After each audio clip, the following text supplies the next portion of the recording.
Hello, everybody, and welcome back to another Eagle Forum Capitol Hill update. I'm Tabitha Walter, Eagle Forum's political director. And I'm Kirsten Hassler, our executive director. We are beginning to see the back to school pictures pop up all over on social media, but this year kids have one more school supply on their list: masks.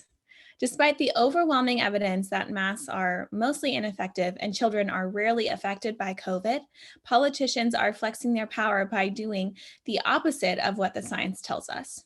Just when you think these mandates have gone too far, another extremist thinks of a way to make it go a little bit farther. The state of Virginia recently took up the mantle of forced masking. The order issued by the state's Department of Health mandates that children 2 years of age and older must wear a mask while attending school. This has been particularly disappointing to Kirsten and I because we both have toddlers. We live in Virginia, and now they have to mask up. Virginia isn't the only state doing this, though. 12 states have issued a mask mandate in schools, and the number continues to grow as the school year gets underway. One of the options that has been touted as an alternative to the government-run public education system is school choice. However, private institutions are no longer safe in states with mask mandates. Many of these states include private schools with nowhere for parents and teachers to seek relief from these totalitarian government policies. They are really starting to make their voices heard. Right. Yeah, school boards across the country may get a bad rap, but there are some that have chosen to defy those mask mandates. The school board of Highland County, Virginia, is making headlines by doing just that. With only 2,200 residents, it is considered the smallest locality in the state, but they have decided to buck the mask mandate.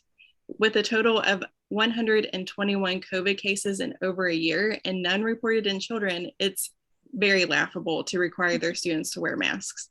There have even been school districts that surprised us.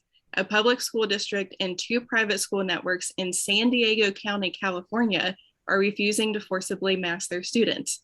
This isn't just a matter of Republican versus Democrat. Both seem to agree across the country. It's just a matter of time before we see cases like this one heading to the Supreme Court. Multiple states have decided to give parents freedom to decide what is best for their children. 7 states banned mask mandates in schools. However, this doesn't come without blowback. The Biden administration has resorted to bullying governors who have undermined their abhorrent policies. The U.S. Education Secretary Miguel Cardona has promised to give federal funding to school districts in Florida that defy Governor Ron DeSantis's ban. This is a huge federal government overreach that belittles the rights of state sovereignty. But it's really no surprise that the Biden administration is trying to gain control by force. When they realized that pushing out TikTok influencers to do their bidding for them was a huge failure, they began grasping for straws. President Biden issued an order that all federal workers have to be vaccinated, and his minions in Congress are passing legislation to fund states in their vaccine and mask efforts.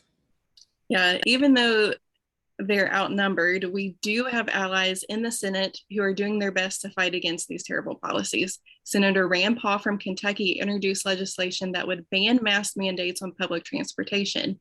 He stated to Fox News, quote, "In a free country, people will evaluate their personal risk factors and are smart enough to ultimately make medical decisions like wearing a mask themselves," end quote. He even made a video explaining the science behind the ineffectiveness of masks. Of course, YouTube labeled it as misinformation and took it down. But Senator Paul still has the facts and a link to his video on his website.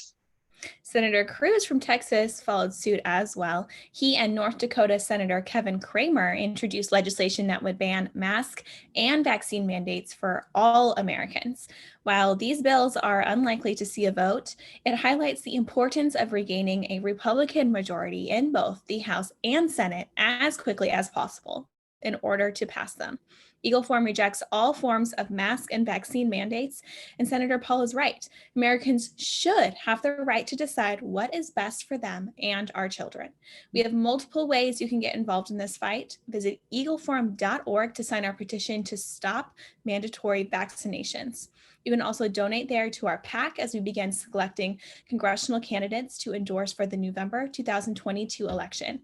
So we'll see you back here next Thursday at 2 p.m. Eastern. Thanks so much for tuning in. See ya.